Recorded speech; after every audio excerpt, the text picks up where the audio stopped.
그럼 2월 21일 웹 개발 수업 시작을 해보죠. 미리 말씀드리는데 오늘 게 좀 어려워요. 그리고 지금 우리가 HTML과 CSS라고 하는 두 가지 서브젝트를 하나의 과목으로 묶어서 보고 있거든요. HTML하고 그 다음에 CSS. 이 두 가지 서브젝트를 묶어서 지금 첫 번째 과목으로 보고 있는데 이 중에서 오늘 HTML이라고 하는 부분이 끝날 거예요. 다음 시간부터는 이제 CSS라고 하는 거에 대해서 이야기를 하기 시작하니까 여태까지 우리가 봤었던 거에 뭔가 그 옷을 입혀주기 시작을 하는 내용들이 되고요. 여기까지 다 끝나고 나면은 이제 좀 눈으로 봤을 때 좀 그럴싸해 보이는 페이지들을 이제 제작해 나가기 시작을 할 겁니다.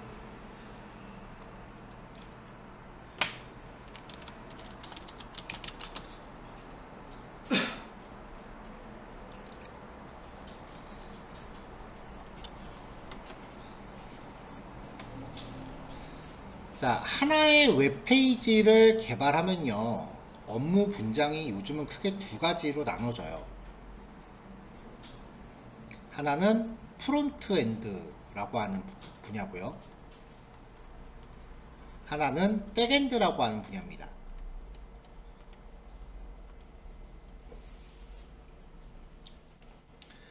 자, 일반적으로 많이 사용하는 회원가입 페이지를 한번 떠올려 보자고요. 그러면 우리는 회원가입 페이지에 접속을 해서 뭔가 키보드를 입력을 하죠. 그러니까 우리가 직접 눈으로 볼 수 있는 페이지들이 있죠. 근데 거기에 뭔가 내용을 입력하고 그 가입하기 버튼을 누르면 우리가 입력한 아이디라던가 비밀번호라던가 그런 것들은 어딘가에 저장이 되는 거예요. 그 사이트 안에 어딘가에. 그래야 우리가 가입했다라는 걸 인식을 하죠. 근데 저장되어 있는 실체가 눈에 보이지는 않죠. 프론트엔드는 쉽게 말하면 눈에 보이는 걸 작업을 해요.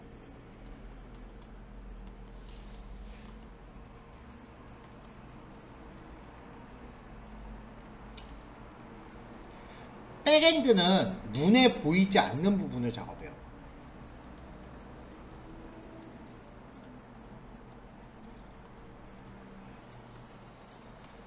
만약에 예를 들어서 조금 전에 얘기한 것처럼 회원가입이 있다면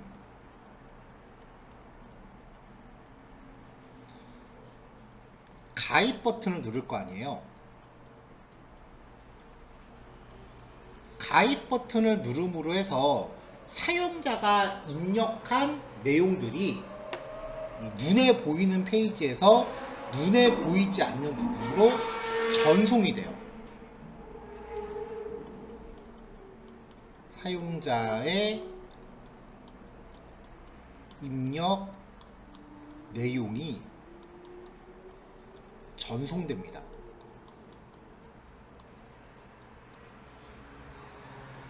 이 전송을 해주는 기술은 자바스크립트라고 하는 언어로 이루어져요. 그러면은 이제 여기서는 사용자가 입력한 내용을 받아요. 입력 내용을 수신해서 어딘가에 저장을 해요. 여기서 어딘가라고 하는 거는 데이터베이스라고 하는 시스템인데 뭐 이쪽 부분은 일단 우리 수업 범위는 아니에요. 근데 이런 게 있다라는 거는 알아두셔야 돼요.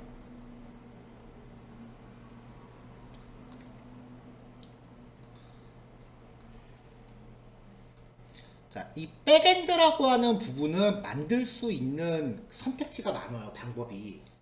좀 고전적인 방법으로는 뭐 ASP라던가 PHP라던가 아니면은 JSP, 흔히 자바라고 부르는 계열이 있고요. 이게 고전적인 방식이에요. 한 20년 넘게 쓰는 방법이고, 비교적 최신 방법은 노드. 노드.js라던가 아니면은 플라스크 아니면은 장고라고 하는 애가 있어요. 스펠링을 제가 모르겠네요. 장고는 얘네들은 파이썬 계열이고요. 얘는 이름에서 알 수 있듯이 자바스크립트 계열이고요. 자, 눈에 보이는 페이지를 작업하는 거는 요거는 이제 나누는 회사도 있고 나누지 않는 회사도 있는데, 이거 제가 첫날도 이야기를 하긴 했어요. 일단은 UI 디자인,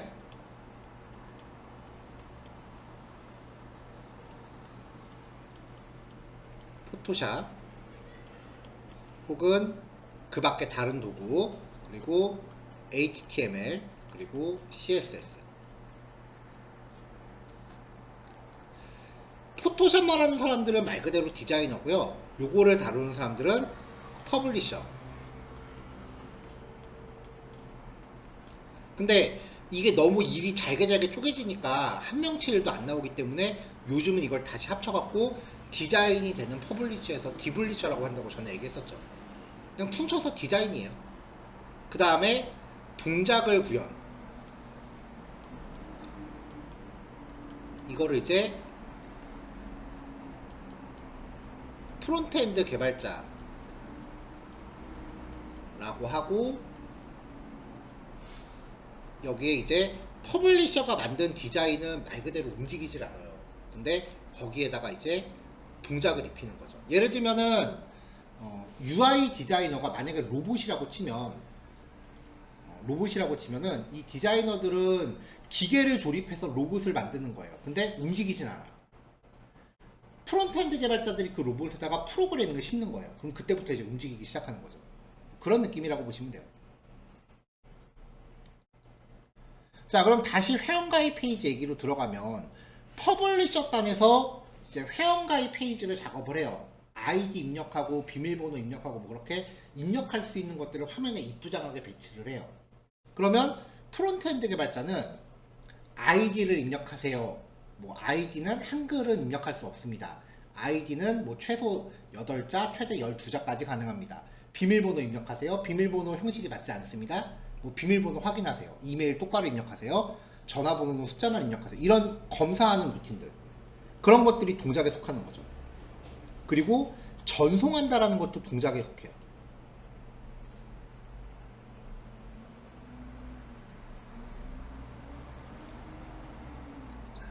자, 이 루틴을 이제 그 연계시켜주는 매개체가 오늘 다루는 내용이에요. 오늘 하는 게 이제 사용자가 뭔가 입력할 수 있는 요소를 화면에 배치하는 겁니다.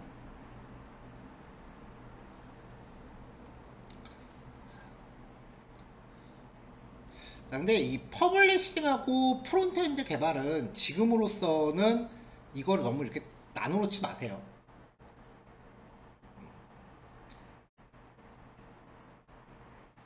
만약에 여러분들이 이제 공부하다가 퍼블리싱도 자바스크립트를 조금 다루긴 해야 돼요. 자바스크립트 초급까지는 다룬다고 치고요. 그 다음에 프론트엔드 개발자는 자바스크립트 고급까지 다뤄야 된다라고 치시면 돼요. 그래서 공부하다가 나는 자바스크립트가 이렇게 넘어가는 게, 여기 넘어가는 게 좀 버겁다 싶으시면은 일단 여기로 취업 준비를 하시면 되고, 이거 넘어가는 게 난 좀 재밌는 것 같다 하시면은 여기로 취업 준비하시면 돼요.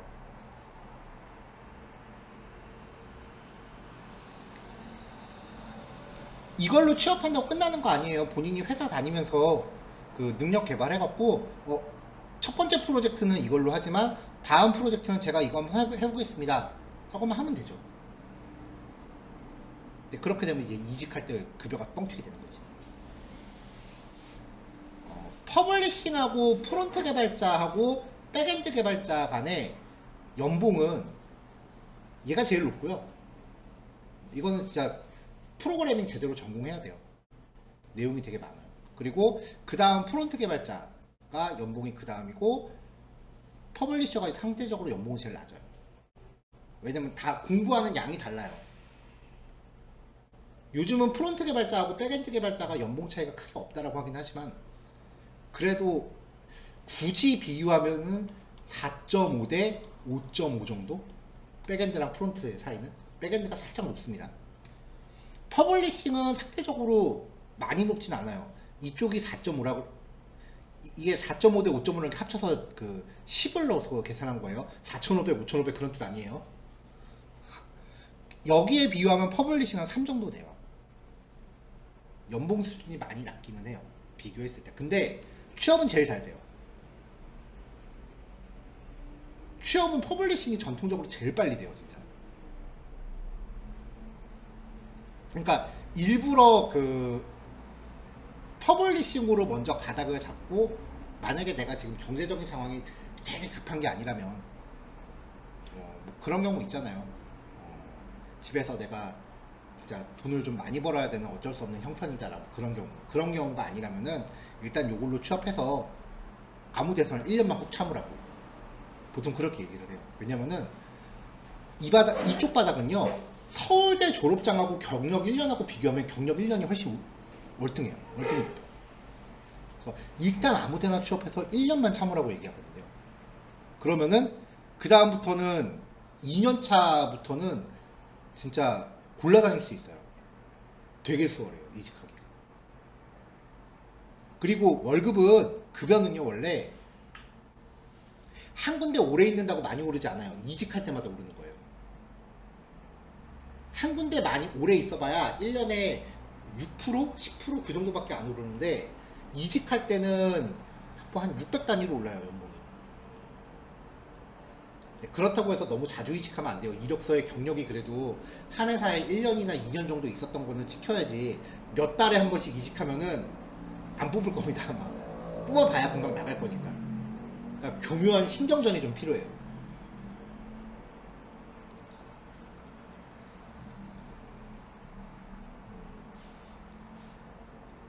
왜 요즘 이제 취업 준비할 때 되게 불합리한 게, 맨날 다 모든 회사들이 경력자만 뽑는데 도대체 신입은 어디 가서 경력자, 뭐 그런 얘기 하잖아요. 예전에 제 사수였던 분이, 저한테는 그 당시에 부장님이셨는데, 제 사수였던 분이 제가 강사된 후에 몇 년 있다가 이제 학생들을 좀 소개시켜달라 그래서 소개를 한번 시켜드렸고, 그 후에 얼마 후에 만났어요. 근데 그분이 예전에는 신입 뽑는 거를 뭐 그렇게 부담 없어 하셨는데, 몇 년 지나니까 사람이 완전히 바뀌어갖고 이제는 자기도 경력직만 뽑겠다고 그러시더라고요. 왜요? 일 잘 못해요? 그랬더니 그래서 그러는 게 아니래. 그분 말씀에 저도 되게 많이 공감을 했는데, 사실 신입을 뽑으면은 당장 뭔가 엄청난 걸 할 걸 기대는 안 하는 게 당연하잖아요. 그 친구의 가능성을 보고 뽑는 건데, 그래서 알게 모르게 그 친구한테 이게 업무를 단계별로 주면서 이제 트레이닝을 시킬 거 아니에요. 그러니까 그분 딴에는 가르친다라는 느낌을 가지고 이제 일을 시킨 건데, 그게 보통 진짜 그 사람이 주도적으로 개발을 하려면 1년에서 2년 정도 이제 그렇게 트레이닝을 해요. 저도 그분 밑에서 4년 넘게 배웠거든요. 근데 한 1, 2년 지나서 이제 좀 제 몫을 할 것 같다라고 하는 동안 이제 본인이 마음을 되게 많이 줬대요. 근데 자기는 이제 마음을 다 줬는데 자기 배울 거 다 배웠다고 나가버리더래. 그러니까 거기에 상처를 많이 받았다 그러더라고요. 그러니까 왜냐면 이제 다 가르쳐 놓으면은 그 친구는 거의 연봉 1000단위가 바뀌어서 이직이 가능해지거든. 한 가지 팁입니다. 신입이라고 무조건 안 뽑는 거 아니에요. 근데 이 친구가 과연 우리 회사에서 단물만 쪽쪽 뽑아먹고 갈 사람이냐, 아니면은 언젠간 나가겠지만 그래도 우리 회사에 어느 정도 기여를 할 사람이냐. 좀 무슨 말인지 이해가 되시나요? 그런 걸로 보는 것이, 무조건 경력직을 선호하는데 그런 건 아니라고 하더라고요. 갑자기 딴 얘기를 했네. 자, 다시 돌아가서요. 작업이 이렇게 세 가지 파트로 나뉘는데, 요 전개를 연결해 주는 게 오늘 배울 폼이라고 하는 태그예요. 이 태그가 이 과정을 인수인계 해줘요. 그래서 오늘은 어쩔 수 없이 이쪽과 연계되는 거에 관련된 이론적인 이야기가 좀 들어갈 거예요. 그래서 좀 어려울 거다라는 이야기를 하다가 좀 옆으로 좀 센 건데.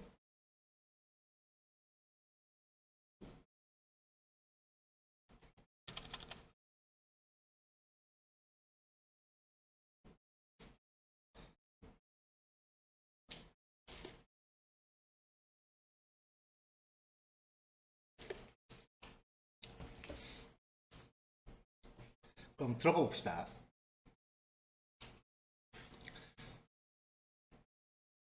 자, 입력 양식을 구성을 하는 걸요. 통칭 인풋 태그라고 해요. 근데 이 인풋 태그들은 자, 예를 들어서 이렇게 회원가입 페이지가 있으면은 내가 가입하기 버튼을 눌러요.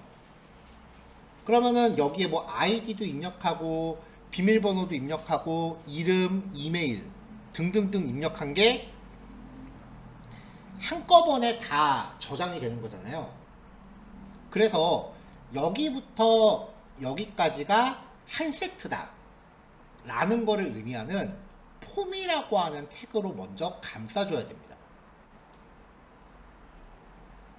그래서 이 폼이라고 하는 태그는 입력 양식에 대한 영역을 만들어요.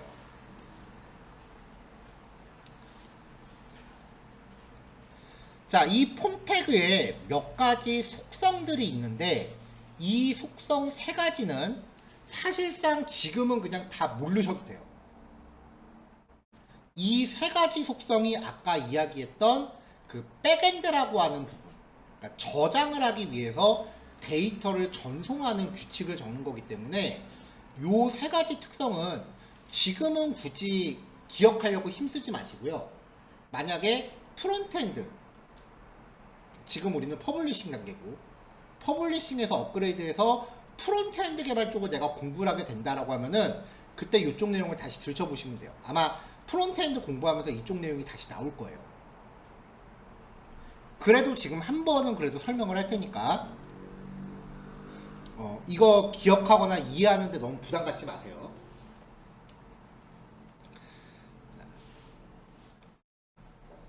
웹페이지가 있고 아까 말했다시피 회원가입 페이지, 여기에 입력된 내용이 전송이 된다 그랬죠. 그래서 백엔드라고 하는 시스템에서 눈에 보이지 않고 뒤쪽에 숨어 있으니까 백엔드라고 하는 거예요. 여기서 정보를 저장을 합니다. 자, 이 과정에서 메소드라고 하는 속성은요, 전송 방식이에요. HTML에서는 get이랑 post라고 하는 방식 두 가지를 쓰는데 크게 get, post, delete로 나눠져요.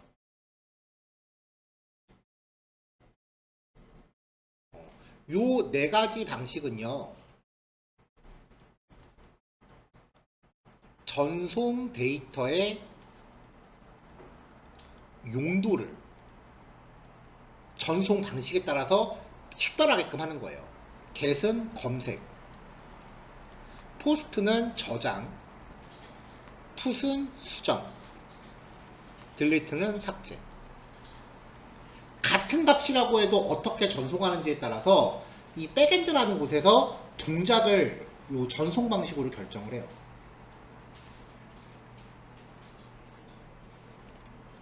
자, 그 다음에 이제 액션이라고 하는 건 입력 값을 전송받을 백엔드의 URL, 주소입니다.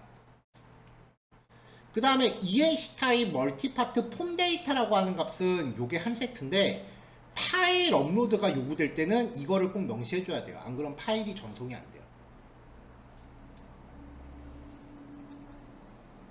자, 조금 전에 말했다시피 이거는 백엔드라고 하는 프로그램하고 연계하면서부터 이제 등장하는 거기 때문에 화면 UI를 구성하는 과정에서는 이 속성들을 명시하지 않는 경우가 많아요.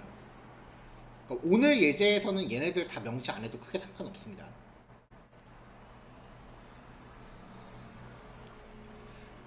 요 이야기는 나중에 자바스크립트 다루면서 다시 한번 얘기할 테니까 그냥 오늘은 그냥 한 번씩 눈도장만 찍고 넘어가세요. 다음 내용부터가 중요해요. 넘어갈게요. 자, 오늘은 1교시는 계속 설명만 해야 돼요. 그러니까 일단 너무 긴장하지 말고 긴장 풀고 그냥 쭉 들으세요. 자, 가끔 어떤 회원가입 페이지 가면은 요즘은 간결하게 가입하는 거니까 그냥 딱 이렇게 한 세트만 제시되는 경우가 많아요. 그때는 폼만 있으면 되는데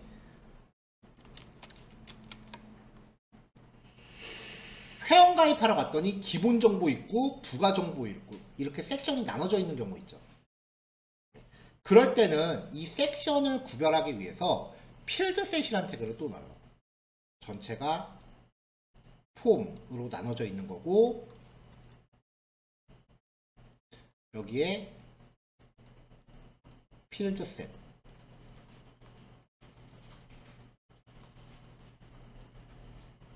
필드셋으로 닫고 그 다음에 또 필드셋 열고 필드셋 닫고 해서 그룹을 나눌 때 써요. 하나의 전체 영역 안에서. 근데 이 필드셋이라는 거를 쓰는 거는 필수사항은 아니기 때문에 필요한 경우만 하셔도 되고요. 안 써도 아무 지장은 없습니다. 필드셋 안에서 레전드라고 하는 태그는 범주라는 의미잖아요. 레전드가. 이 각각의 영역에 대해서 제목을 표현합니다. 이것도 이 레전드 태그도 웹 접근성 때문에 들어가는 거지 뭐 굳이 안 써도 상관은 없어요. 자, 이렇게 이제 기본 구조를 잡고 나면 여기 요 안에다가 아이디, 비밀번호, 이메일, 이름, 성별, 뭐 취미, 뭐 이렇게 여러 가지 입력 양식들을 넣는데 그 대부분의 것들이 인풋이라고 하는 태그로 쓰여요.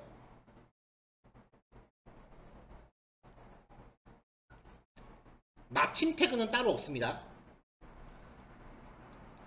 자, 타입이라고 하는 것에 종류를 명시하는데 여기에 뭐라고 입력하는지에 따라서 화면에 보이는 게 달라져요. 어떤 거는 우리가 키보드로 입력할 수 있는 이렇게 낄다란 박스가 나오고 어떤 거는 비밀번호 입력하게끔 이렇게 되게끔 설정이 되고 어떤 거는 이렇게 생겼고 어떤 거는 이렇게 생겼고 이게 이 타입이라고 하는 거에 따라 달라요.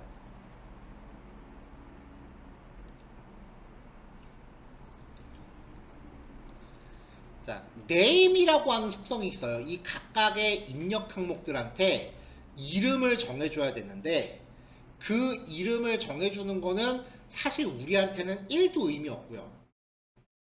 입력한 내용을 전송받는다 그랬죠. 그 백엔드 시스템에서. 그때 백엔드 시스템이 각각의 입력한 내용을 식별하기 위해서 기입하는 겁니다.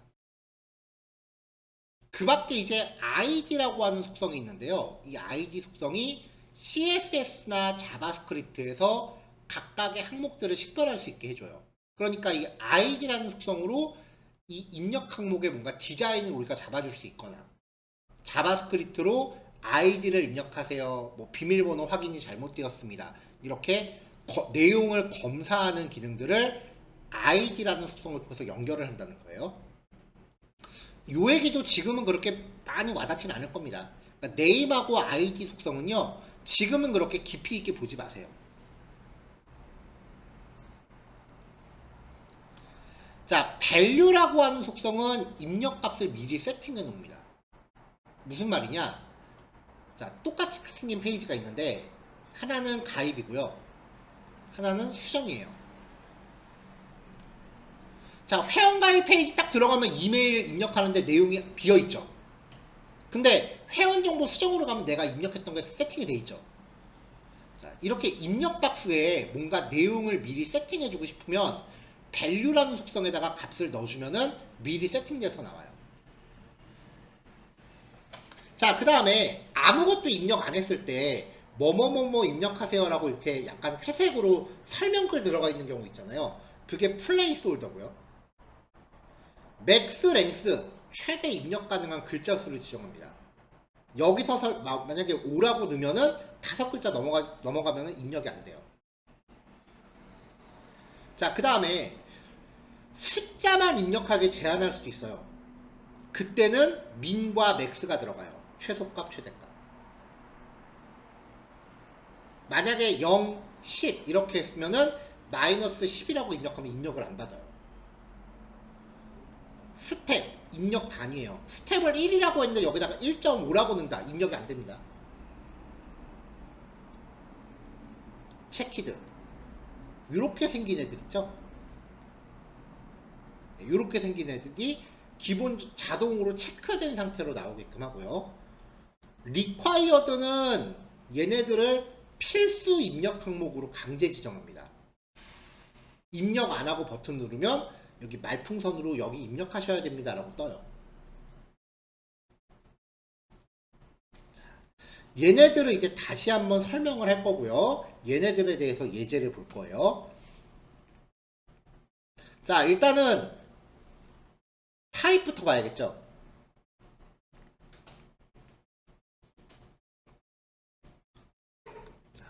텍스트, 일반 텍스트를 입력합니다. 아이디나 글 제목 같은 거. 패스워드, 비밀번호를 입력합니다. 입력 내용이 별로 표시돼요. 그러니까 input type 하고서 여기다가 뭐라고 넣는지에 따라서 화면에 보이는 모양이 달라지는 거예요. input type 텍스트, input type 패스워드 등등. 이런 게 또 설명 백날 듣는 것보다 한번 보는 게 낫죠.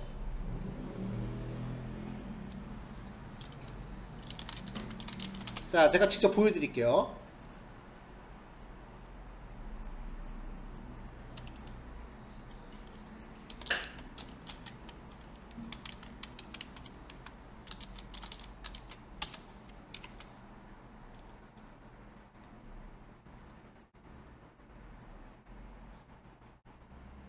자, 아직 화면에 아무것도 안 나왔고요. 자, 그냥 input 해놓고 type 텍스트라고 하면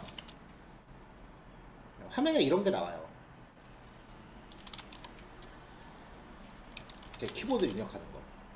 이게 input type 텍스트예요. input type 패스워드라고 하면은 입력하면 이렇게 나와요.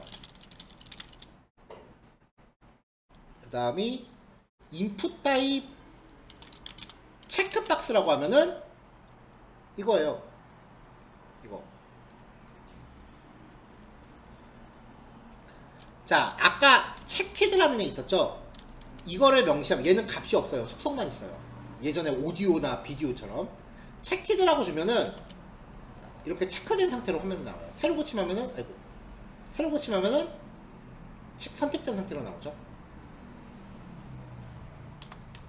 인풋 타입 라디오 요거요. 자, 새로 고침하고 얘도 이렇게 하면은 체크된 상태로 표시가 돼요. 여기까지가 우리가 일반적으로 웹에서 보는 거예요.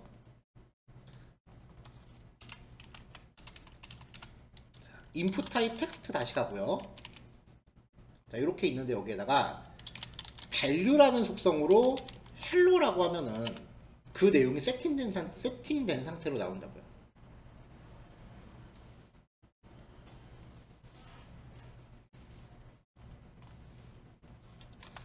자, 인풋 타입 버튼 클릭할 수 있는 겁니다. 근데 버튼이 안에 비었죠? value 가입하기 라고 하면은 이렇게 되는 거예요. 근데 얘는 눌러도 아무 기능이 없어요.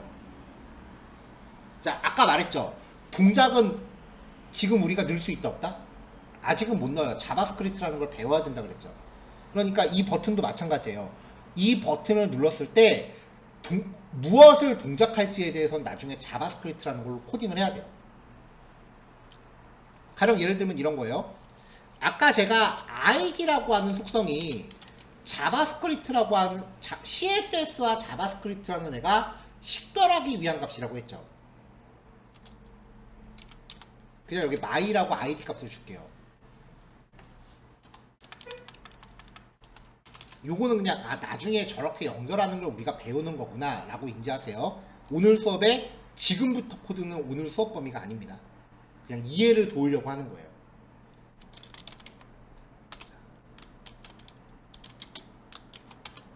자, 컬러는 레드, 백그라운드 컬러는 옐로. 그래도 16진수 배웠으니까 16진수를 할까요?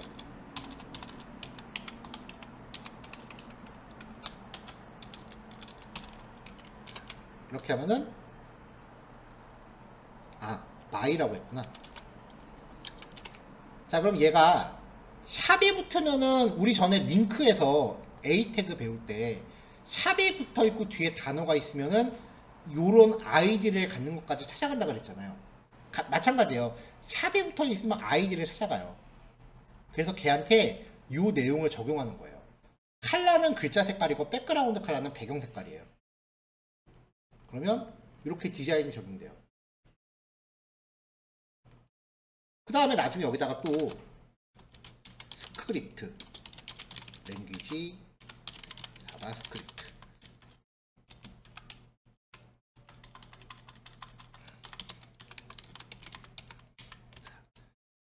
자, 보통 이 웹페이지를 웹문서라고 하거든요. 그래서 웹문서에서 HTML 태그를 다른 말로 엘리먼트라고 합니다. 나중에 또 설명할게요. 가져와요. 엘리먼트를 id 값에 의해서 my. 그러면은 요 명령이 얘를 가져오게 돼요. 그러니까 HTML이라고 하는 태그를 지금 여기는 HTML이 아니에요. 자바스크립트라고 하는 또 다른 프로그래밍 언어예요. 그러니까 이 버튼을 이리로 끌고 들어온 거예요. 이래놓고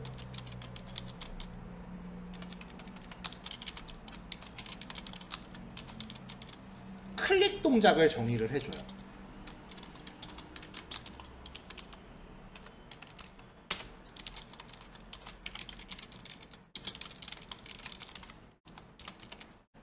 자, 이렇게 코딩을 하면 이제 클릭했을 때 이런 메시지가 나오는 거죠. 이런 식으로 이제 동작을 넣어주는 게 이 자바스크립트라고 하는 언어예요. 근데 여기 보면은 지금 디자인을 입히거나 아니면은 동작을 넣기 위해서 전부 id라고 하는 값이 매개체가 됐죠. 이 id 속성은 그럴 때 쓰는 거예요. 요거는 그러니까 나중에 저렇게 배우기 위해서 이제 id라는 거를 역할을만 이해하시면 되지 오늘 당장 쓸 건 아닙니다.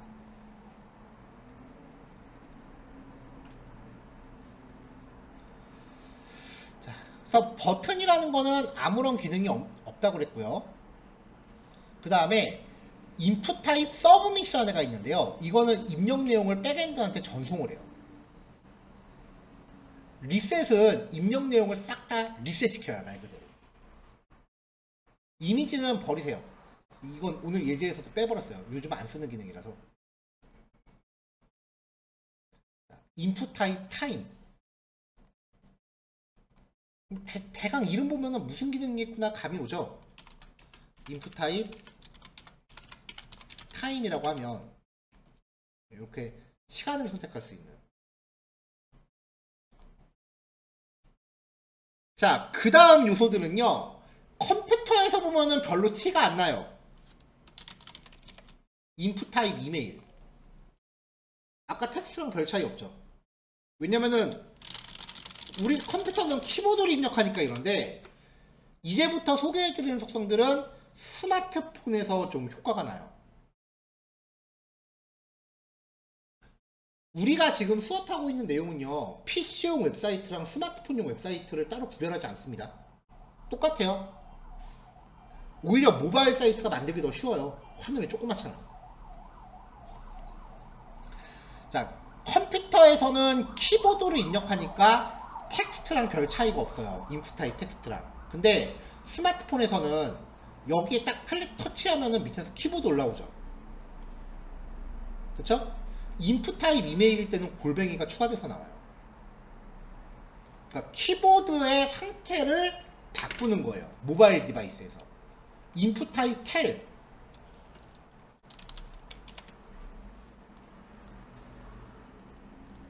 키보드에선 똑같아요. 근데 인풋 타입 텔하고 그 다음에 인풋 타입 넘버 숫자만 입력하는 거죠. 넘버는 그래도 컴퓨터에서 살짝 티가 나요. 왜냐면 넘버는 이제 이런 게 있거든요. 그래도 뭐 숫자만 입력하는 거죠. 자, 모바일 장치에서 숫자만 입력하는 거는 원래 키보드가 이렇게 있으면 숫자 키가 위에 일렬로 나오고 밑에 특수 문자나 영문자 나오는 경우. 어떤 상황인지 아시죠? 숫자 키가 위에 일렬로 쪼르륵 조그맣게 나오고 밑에 영문 키보드가 나타나는 경우 있잖아요. 아니면 특수 문자. 이게 넘버예요. 근데 혹시 그런 거 보셨어요? 숫자 입력하라고 했더니 숫자 키 이렇게 나오는 경우. 모바일에서. 이거는 넘버가 아니고 인풋 타입 텔이에요. 전화번호. 근데 약간의 꼼수를 부려서 숫자를 입력할 때 일부러 종류를 텔로 지정하는 경우가 더 있어요.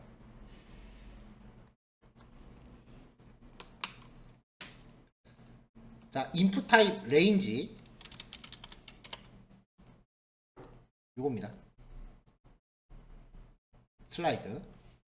인풋 타입 서치 이것도 PC에서는 아무 영향이 없어요. 대신에 모바일에서는 인풋 타입 서치라고 하면 키보드에 이렇게 생긴 게 나올 거예요. 엔터키가 사라지고 이런 게 나올 거예요. 검색 버튼.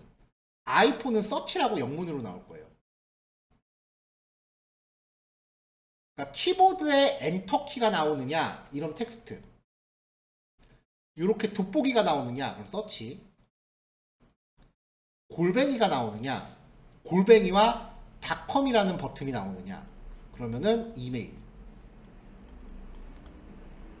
키보드 버튼에 따라 다르다.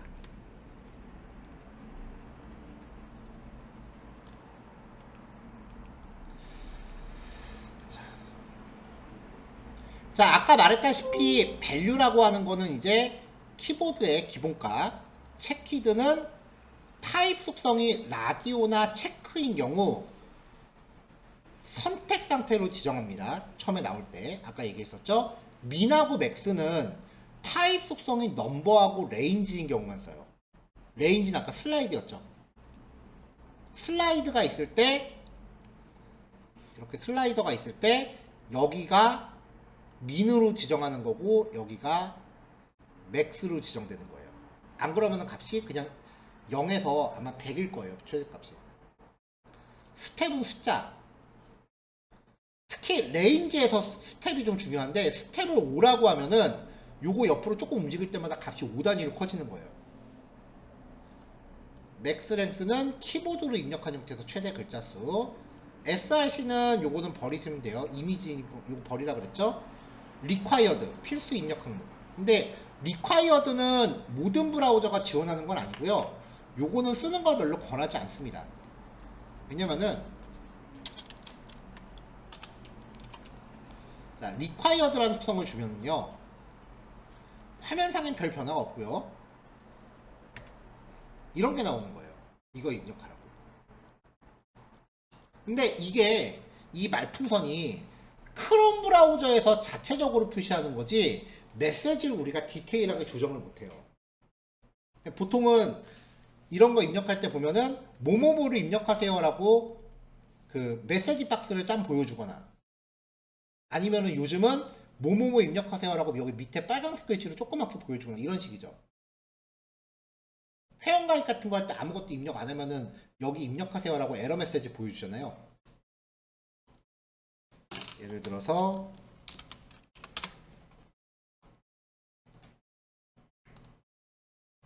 이런 거요. 이런 거는 자바스크립트로 구현을 해줘야 돼요. 그래서 이 required 속성은 어차피 나중에 이런 걸로 대체할 거기 때문에 잘 안 써요.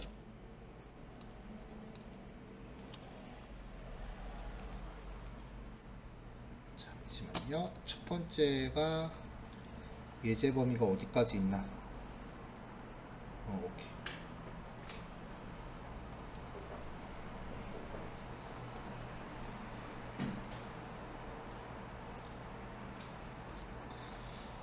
자, 마지막으로 요거까지만 봅시다.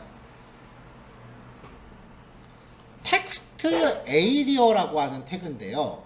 인풋 타입 텍스트는 한 줄만 입력해요. 아이디나 게시판 글 제목이나 그런 거. 근데 장문을 입력해야 될 때도 있어요. 엔터키 쳐가면서 입력해야 될 때도 있잖아요. 뭐 리뷰라던가 뭐 그런 것들. 그런 것들은 텍스트 에이리어라는 태그로 표시하고요. 밸류 속성 대신에 여기 시작 태그와 끝 태그 사이에 내용을 넣습니다.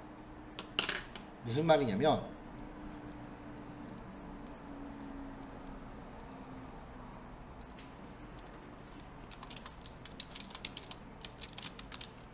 자, 텍스트 에이리어라고만 넣으면 이런 게 나와요. 이거예요, 이거.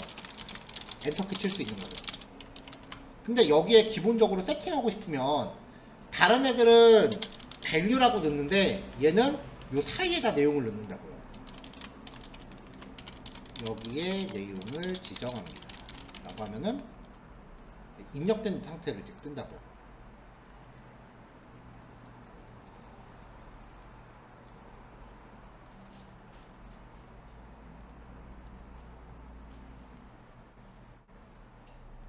오케이. 여기까지가 이제 첫 번째 예제에 들어가는 건데, 일단은 힘들었죠? 예, 고생했고요. 일단은 10분 쉬었다가 요거 예제 한번 해봅시다. 첫 번째 예제가 양이 좀 많아요. 나머지 것들은 좀 짤막짤막한데, 그래서 조금 쉬었다가 일단 요거 예제 한번 같이 리뷰해보고 실습해보도록 합시다. 자, 10분 해봅시다. 8시에 만나요. 자, 넘어갈게요.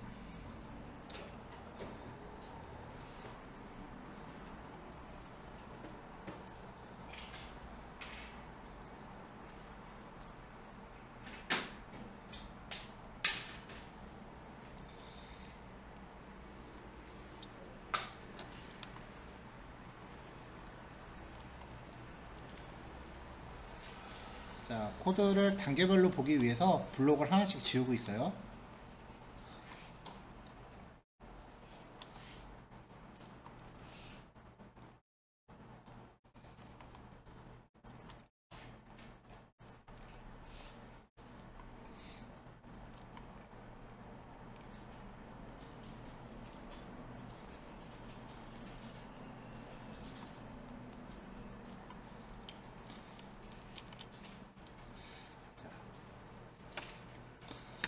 자, 처음에 이제 폼이라고 하는 태그로 전체 영역을 잡는 건데 이 영역은 눈에 보이는 영역은 아니에요.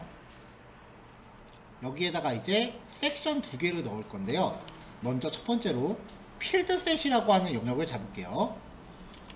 자, 그럼 필드셋으로 잡으면은 이렇게 테두리가 치고요. 레전드라고 해서 제목 잡아준 거는 이렇게 테두리를 가로질러서 생성이 돼요. 자, 기본 정보하고 부가 정보 해서 그룹을 두 개를 나누겠습니다. 근데 아까도 말했지만 이 필드셋이라는 거는 생략하고 그냥 해도 상관없어요. 자, 그 다음에 이제 첫 번째로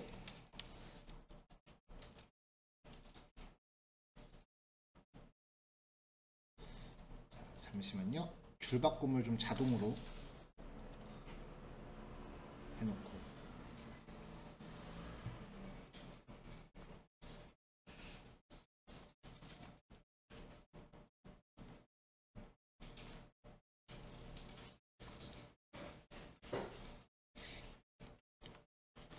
자, 첫 번째로 인풋 타입 텍스트입니다.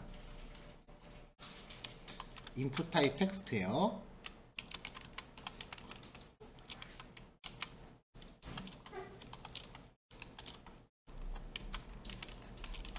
자, 인풋 타입 텍스트라고 하면 이렇게 키보드에 입력할 수 있는 게 하나 생긴다 그랬죠. 여기에다가 플레이스 홀더라고 하는 속성을 넣어주면 이렇게 회색으로 안내 메시지가 들어가요. 당연히 입력하면 사라지는 거죠. 내용이 없으면 다시 나오겠죠. 자, 그 다음에 맥스랭스 20, 최대 20자까지예요. 자, 쭉 입력하면은 이게 20자가 닫히면 제가 지금 키보드 열심히 누르고 있거든요. 더 이상 입력 안 되죠. 이런 기능이고요. 자, 그 다음에 이제 id라고 하는 속성은 나중에 디자인이나 기능을 연결할 때 쓰는 값이라고 그랬죠. 이 id 값은 현재 작성하고 있는 HTML 페이지 안에서 고유한 값이어야 돼요. 여러분들 회원 가입할 때도 id가 중복되면 회원 식별을 못 하잖아요. 같은 이치라고 보시면 돼요. 그 다음에 네임 속성은 나중에 이제 백엔드라고 하는 시스템한테 입력 값을 전송할 때 쓰는 거기 때문에 네임 속성하고 id 값은 서로 연관이 없어요. 서로 연관이 없으니까 여기에다가 뭐 100이라고 입력하고, 만약에 숫자라고 치면 100이라고 입력하고 여기에다가 99라고 입력해도 아무 상관없으니까 괜찮고, 양쪽이 똑같은 값을 넣어도 상관이 없으니까 괜찮은 거예요. 네임 속성과 id 값은 아무런 연관이 없기 때문에 이 두 개 값이 똑같건 말건 상관이 없습니다. 그래서 보통은 코딩하기 귀찮기도 하고 헷갈리지 말자고 그냥 값을 똑같이 줘요. 그냥. 자, 요게 이제 기본적인 한 세트인데요. 여기에 제목을 달아야 될 거 아니에요, 앞에다가. 그래서 그때 레이블이란 태그를 써요. 이 레이블 태그는요, 포라고 하는 속성을 써서 id 속성과 연결합니다.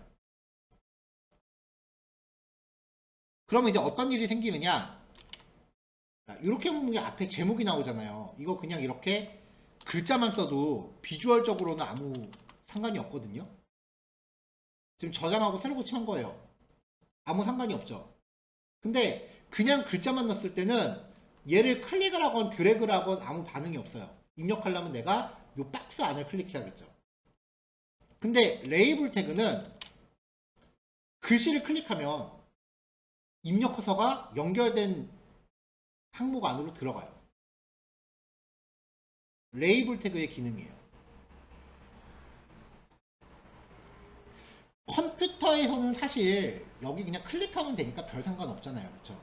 근데 모바일에서는 여기를 정확하게 터치를 안 할 수도 있어요. 그냥 여기 대충 누를 수도 있다고요. 그래서 이게 모바일 같은 거 작업할 때는 꽤 유용한 기능이고요. 참고로 요즘 웹페이지는 모바일이 처음 나왔을 때는 PC를 먼저 만들고 모바일을 나중에 만들었어요. 근데 요즘은 여러분들 웹사이트 볼 때 PC를 보는 게 더 많아요? 핸드폰으로 보는 게 더 많아요? 제가 학생들 딴짓 할 때 보니까 앞에 컴퓨터 버젓이 놓고도 핸드폰으로 보던데? 그쵸? 요즘 웹사이트는요, 그 개발할 때 철학이 모바일 퍼스트예요. 항상 모바일을 먼저 염두하고 보셔야 돼요.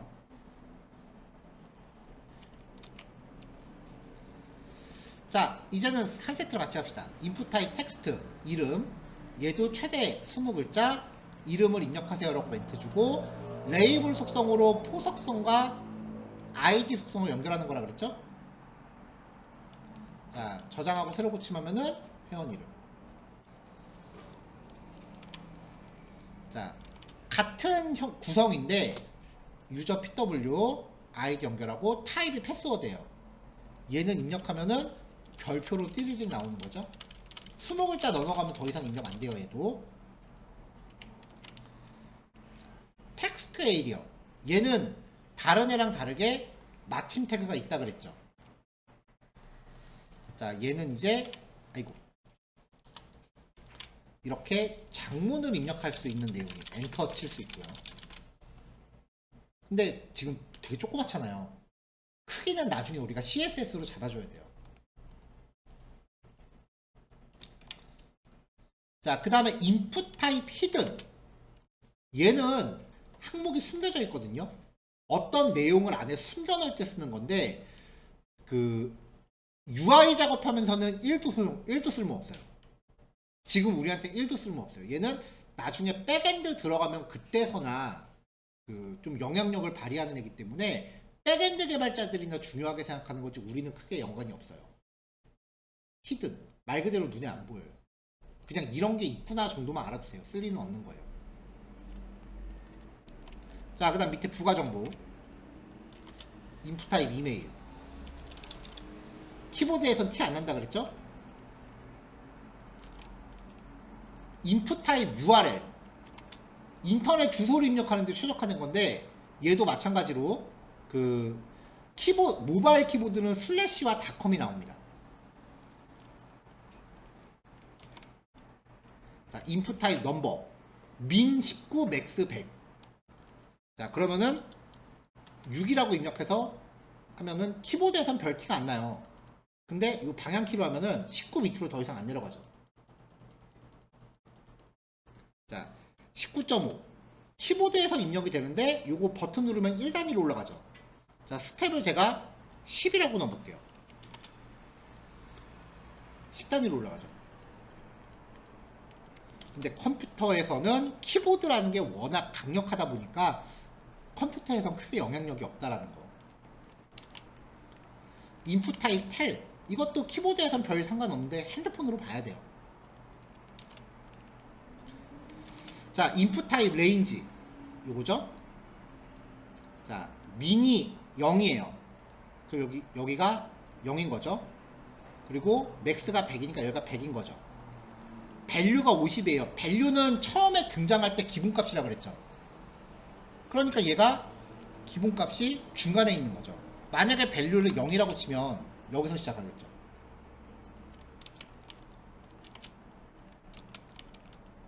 자, 인풋 타입 데이트. 날짜 선택. 인풋 타입 타임. 시간 선택. 인풋 타입 서치. 검색용인데 PC에서는 별 차이 없다. 자, 마지막으로 필드셋 바깥에요. 서브밋과 리셋을 놨습니다. 리셋을 보죠. 자, 다시 입력 누르면 다 날아가요. 리셋이니까 말 그대로. 서브밋은 자, 누르면 이제 페이지가 새로 고침되는 것처럼 보일 거예요. 아, 여기 리콰이어가 있어서 지금 이렇게 나오네요. URL.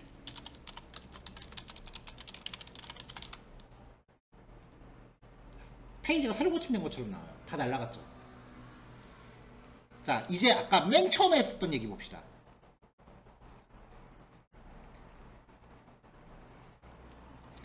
자, 여기에 액션이라고 하는 속성에 입력값을 전송받을 백엔드 주소를 넣는다 그랬죠. 눈에 안 보이는 거. 그러니까 여기에 입력한 내용을 전송받아서 뭔가 그걸 지지고 복구할 다른 프로그램의 주소를 넣어야 되는데 지금 여기에 제가 안 넣었었잖아요. 그렇죠? 그러면 HTML은 입력값을 전송받을 페이지를 자기 스스로로 감지해요. 그러니까 회원가입 버튼을 누르면 자기가 자기한테 전송을 하니까 페이지가 새로 고침된 것처럼 보여요. 만약에 여기를 액션이라는 속성을 네이버로 주면 네이버 주소는 https입니다. 그러면은 여기에 뭔가 이름을 입력하고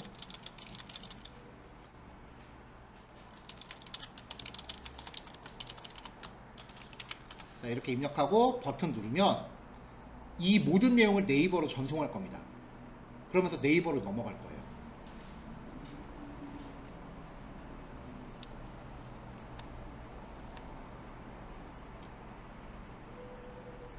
자, 그럼 내용이 전송됐다는 거 어떻게 감지하느냐? 여기 주소 보면 입력값이 다 떠요. 자, 주소가 지금 이렇게 생겼죠?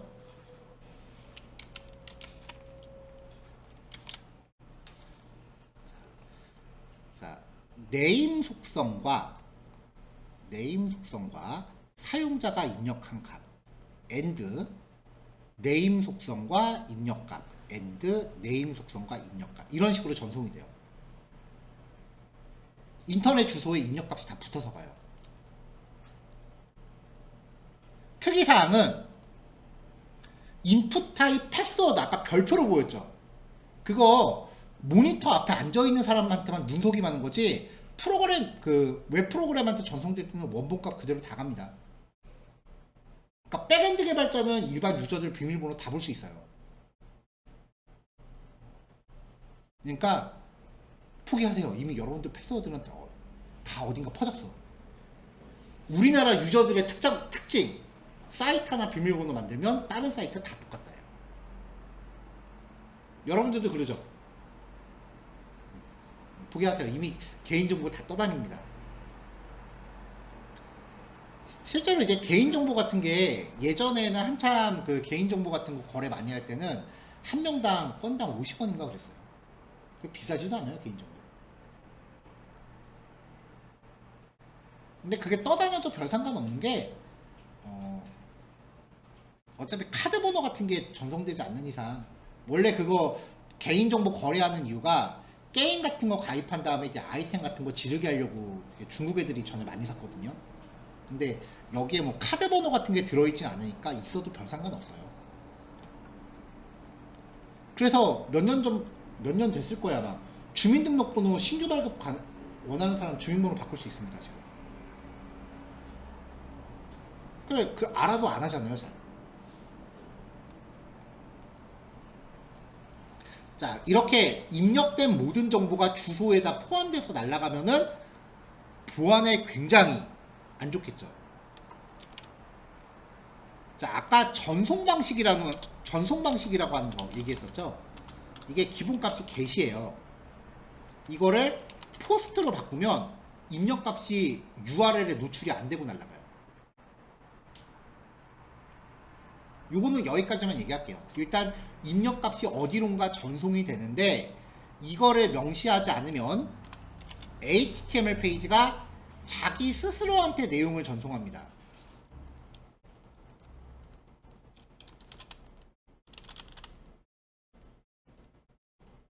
그래서 새로 고침된 것처럼 보인다는 거죠. 대신에 현재 페이지의 주소를 복사해서 보면은 입력한 내용이 이렇게 다 들어있다는 거예요.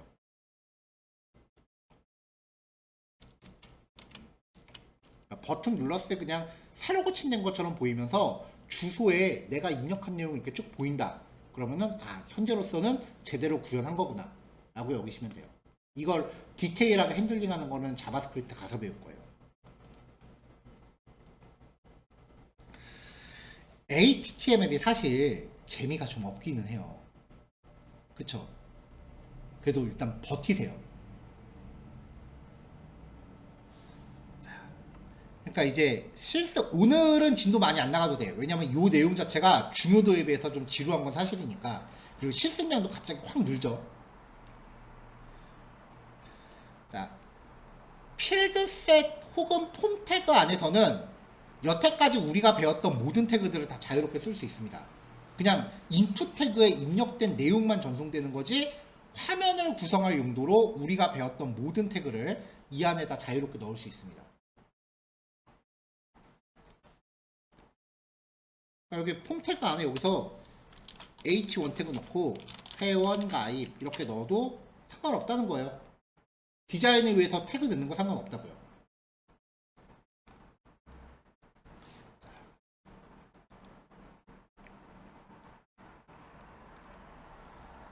자, 이제 실습하기 전에 약간의 재미 요소를 해보죠. 자, 여러분들 여태까지 HTML 코드 꽤 많이 코딩을 했는데 뭔가 코딩하고 결과 확인하려면 이거 새로 고침해야 되죠. 좀 귀찮지 않아요? 격하게 고개를 끄덕였어. 자, 비주얼 스튜디오 키세요. 같이 합시다.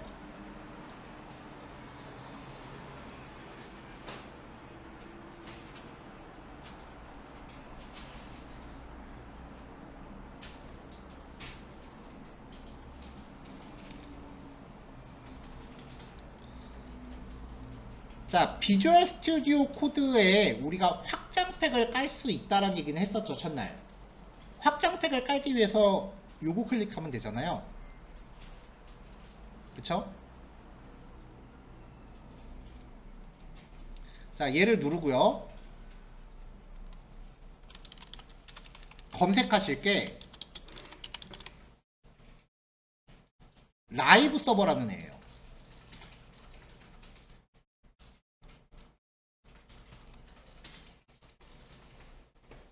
얘를 설치하세요.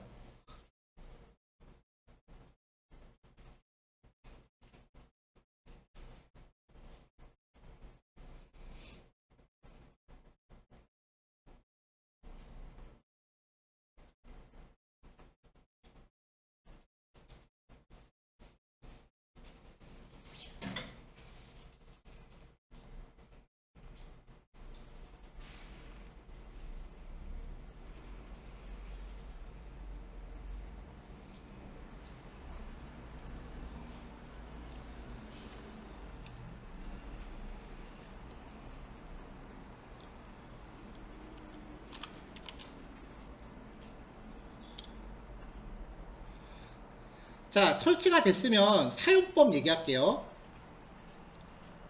이거 알고 나면 이제 듀얼 모니터 되게 쓰고 싶어져요. 자, 작동 방법은요. 최소한 웹페이지의 기본 골격은 잡아놓고 시작해야 돼요. 요게 안 잡힌 상태에서는 동작을 안 해요. 이건 필요 없는 코드고. 웹페이지의 기본 골격은 잡아놓고요. 그 다음에 파일에서 마우스 우클릭을 하면은 오픈 위드 라이브 서버라는 게 생겼을 겁니다.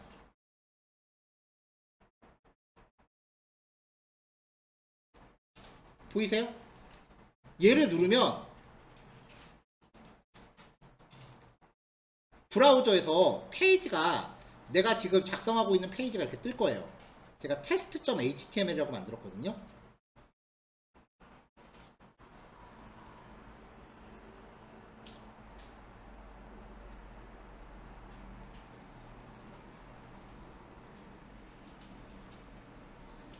자, 이렇게 띄워놓고 나면은 기존에 우리가 작업하던 거랑 뭐가 달라지느냐? 기존에는 내용을 작성하고 결과를 확인하려면은 저장하고 여기 새로 고침해야 됐죠. 근데 이제는 저장만 하면 자동 리프레시가 될 거예요. 자, 지금부터 오른쪽에 브라우저는 절대 손 안 댈 거예요, 저는. 자, 이렇게 입력하고 여기 옆에 동그라미 있으니까 저장 안 된 거죠. 저장할게요. 컨트롤 S 누르면은 저장입니다. 컨트롤 플러스 S가 저장입니다. 자, 저장합니다. 그러면 저장 내용이 바로 반영되죠. 이렇게 페이지의 새로 고침을 자동으로 해줘요.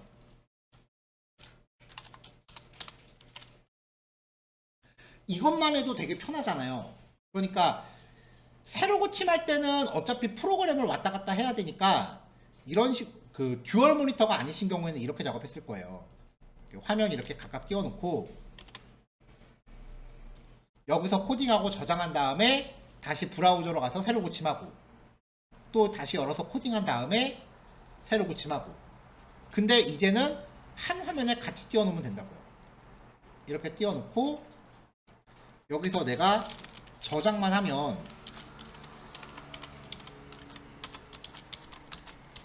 자, 저장하면은 바로바로 반영되니까 왔다 갔다 할 필요가 없죠.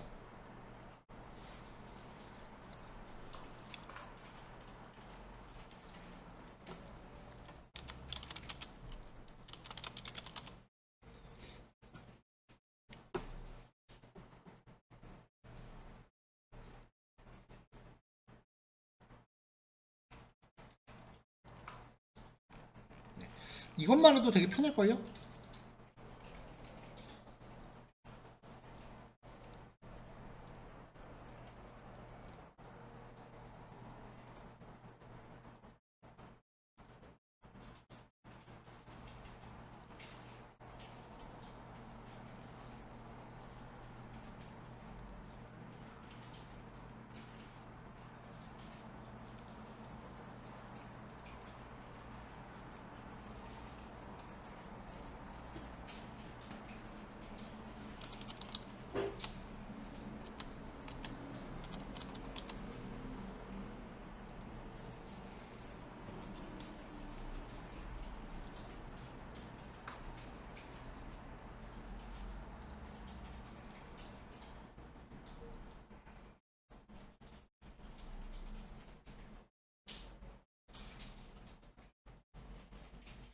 자, 그럼 이제 이 첫 번째 파일 그 각자 실습해 보시고요.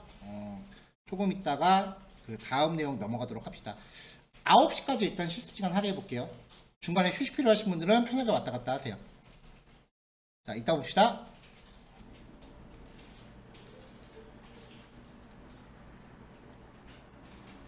자, 다음 넘어가 보도록 할게요.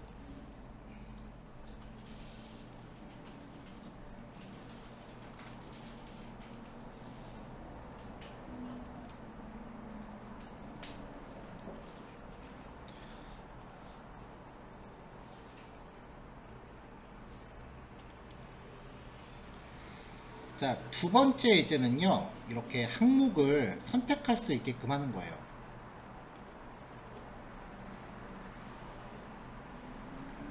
요거하고, 그 다음에,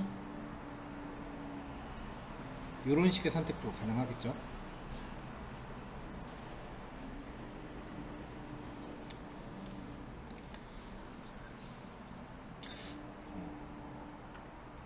아직 첫 번째 이제 다 못하신 분들 계시죠?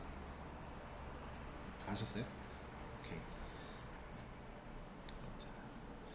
자, 앞에 있는 애들은요, 체크박스라고 불러요. 손으로 쓰는 게 더 편하네. 그 다음에 아래쪽에 있는 애들은요, 라디오라고 불러요. 이름이요. 그 다음에 얘는 드롭다운이라고 불러요.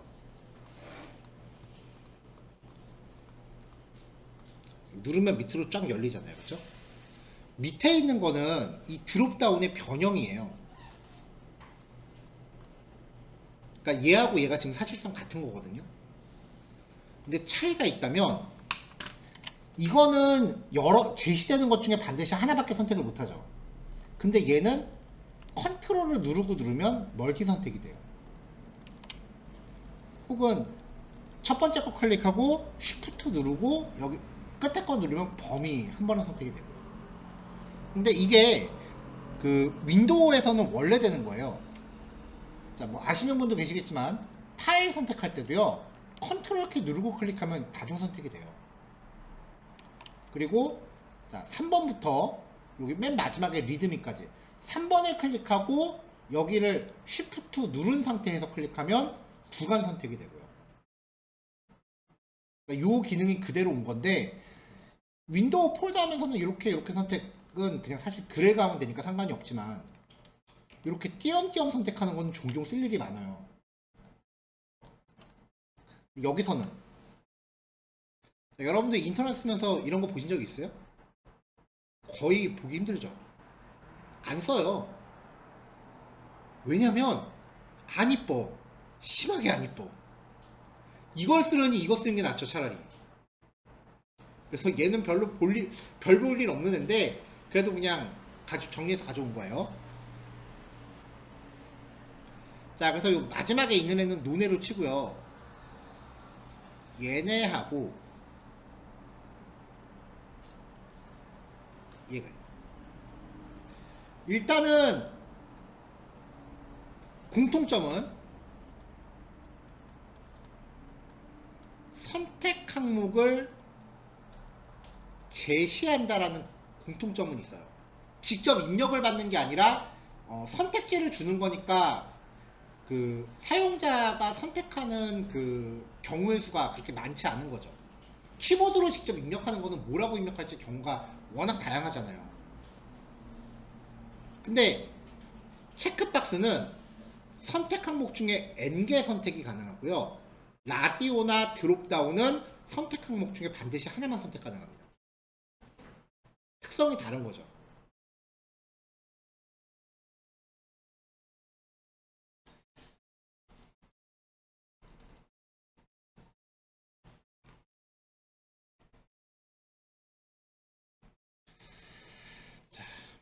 자, 그래서 일단 드롭다운부터 볼게요. 드롭다운은 select라고 하는 태그를 쓰면은 이렇게 생긴 게 만들어져요. 그 다음에 네임 속성하고 아이디 속성은 이제 가급적 주라고 했죠. 그리고 클릭하면은 쫙 하고 선택 항목이 열릴 거 아니에요. 이 열리는 것들을 옵션이라는 태그로 나열을 해요. 여기에 들어가는 이 텍스트가 여기 선택지로 제시가 되는 건데, 실제로 어떤 항목을 선택했을 때 프로그램이 인식하는 값은 옵션 태그에 있는 밸류 속성 값이에요. 그러니까 여기에 A라고 하고 밸류가 1이라고 하면은 사용자는 자기가 A를 선택한 줄 알지만 프로그램이 실제로 인식하는 값은 1이라는 거예요. selected라는 속성이 들어있는 옵션 태그는 selected라는 속성이 들어있는 옵션 태그는 선택했을 때, 페이지가 열릴 때 자동으로 걔가 선택된 상태로 표시됩니다. 자, 버튼에 대해서는 아까 얘기했었고, 버튼에 대해서 추가적인 이야기. 자, 인풋 타입에 버튼 들어가고 밸류 속성. 그리고 아까 버튼 있는 거 나왔었죠. 얘는 똑같은 기능을 하는 태그가 하나가 더 있어요. 버튼이라는 태그인데 타입 속성은 동일하게 와요. 근데 밸류 속성이 사라지고 밸류 속성이 시작 태그와 끝 태그 사이에 옵니다. 얘는 조금 옛날 거고 얘는 비교적 최신 건데 두 개가 차이가 1도 없어요. 그래서 그냥 막 섞어서 쓰셔도 돼요. 요즘은 이걸 더 많이 쓰긴 하는데 이거 써도 아무 상관없어요. 자, 레이블 태그에 대해서는 아까 얘기했었죠. 텍스트를 입력하는 요소는 레이블 태그의 포 속성으로 id 속성과 연결하면은 얘를 클릭했을 때 입력 커서가 여기 들어간다. 아까 확인했죠. 근데 체크박스나 라디오 버튼은 조금 달라요. 레이블 태그로 인풋 태그와 텍스트를 같이 감싸요. 그러면은 텍스트를 클릭하면은 여기가 같이 체크돼요. 자, 요거 같이 살펴볼게요.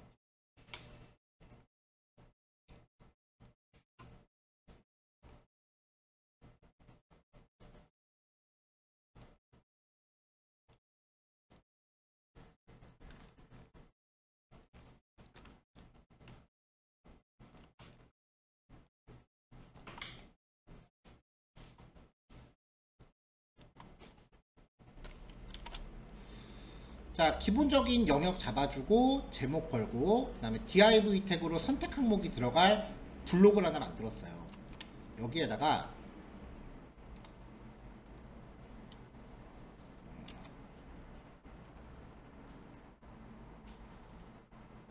자, 인풋 타입 체크박스, 네임 속성, id 속성, 밸류, 체키드라는 속성이 들어가고 옆에 표시할 문구. 체키드가 있으면 기본적으로 선택된 상태로 나온다 그랬죠?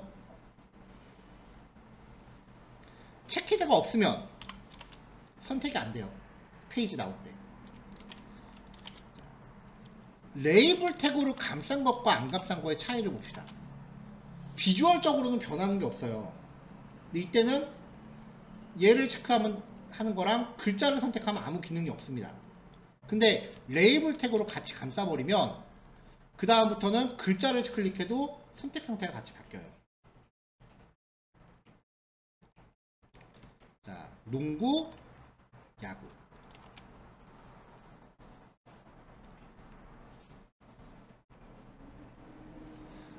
얘네 보면은요, 특이사항이 네임 속성이 똑같아요. 그쵸? 자, 취미 선택하기. 그 다음에 또 뭐 할까요? 뭐 이런 체크박스들이 또 밑에 또 다른 주제로 또 있다고 쳐요. 그러면은 얘네가 그룹 하나고 얘네가 그룹 하나인 거죠. 체크박스는 네임 속성이 똑같은 애들끼리는 같은 그룹으로 인식해요. 네임 속성이 똑같은 애들끼리 같은 그룹으로 인식해요. 자, 라디오는 한 번 해봅시다.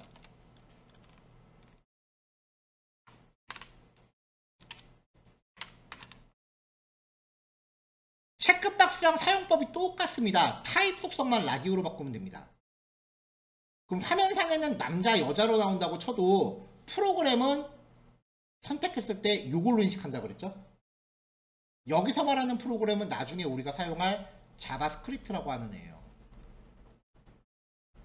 이 밸류 속성은 이제 나중에 그때 가서 다시 나올 거고, 라디오도 마찬가지로 네임 속성이 똑같으면은 그룹으로 인식해요. 증명해 볼게요. 위에 있는 체크박스를 싹 다 라디오로 바꿔봅시다.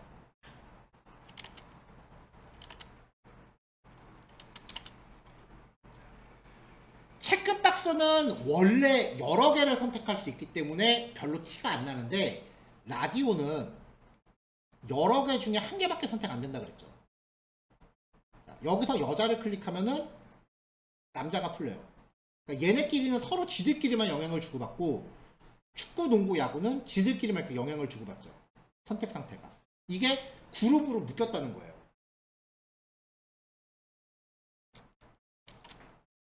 자, 이게 체크박스하고 라디오 버튼. 자, 그 다음 드롭다운.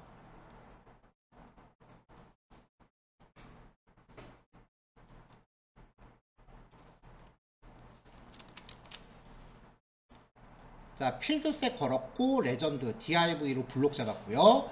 레이블 태그로 얘도 포랑 아이디 연결했고, 셀렉트 넣었어요. 셀렉트 태그를 쓰면은 요런 것만 생긴다고요. 이 상태에서는 눌러봐야 아무것도 안 나오죠.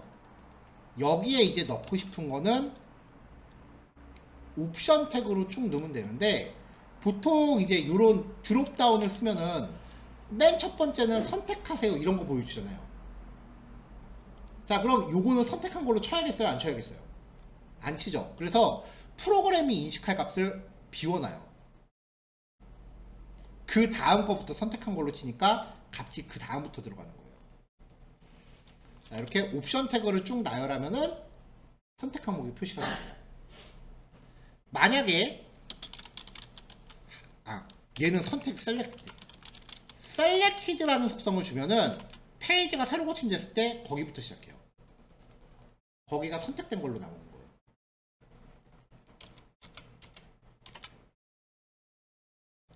자, 이 셀렉트 태그에다가 멀티플이라는 속성 하나만 주면 이렇게 바뀌어요. 그러니까 같은 거라고요. 밑에는 그래도 요 코드 그대로 복사해 놓고 예의상 내용만 좀 바꾼 거지, 얘랑 얘는 아무 차이가 없는 애고요. 아까 말했다시피 이거는 진짜 1도 안 씁니다.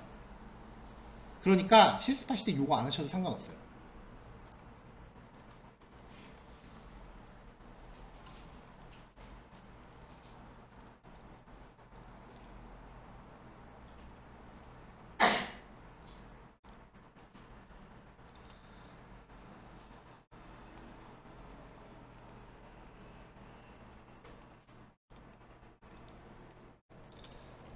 자, 인풋 타입 파일입니다. 얘는 선택했을 때 이렇게 뭔가 항목을 선택 파일을 선택할 수 있는, 뭐 없나 사진? 뭔가 항목을 이렇게 선택할 수 있는 기능을 제공을 하는 거고요.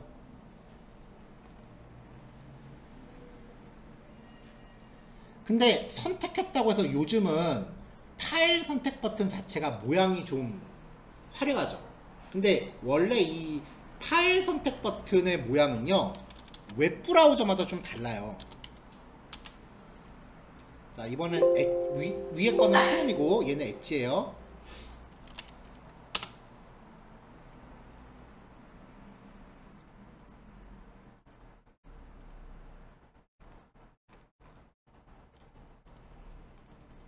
자, 얘는 별 차이 없네요.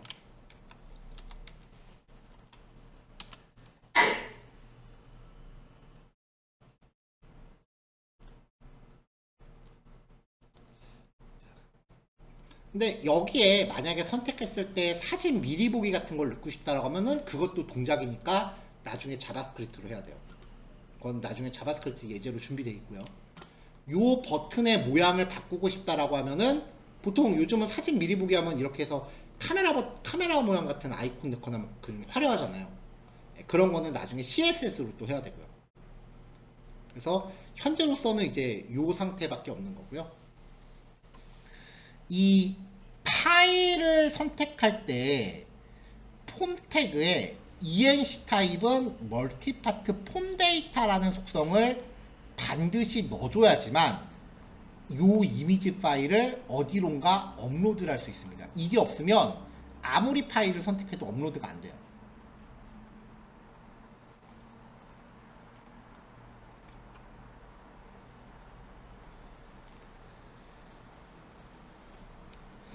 자, 요거는 아까 얘기했던 건데요. 메소드는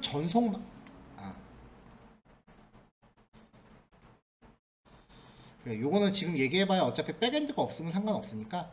자, 오늘 예제에서 5번 파일은 실습하지 마세요.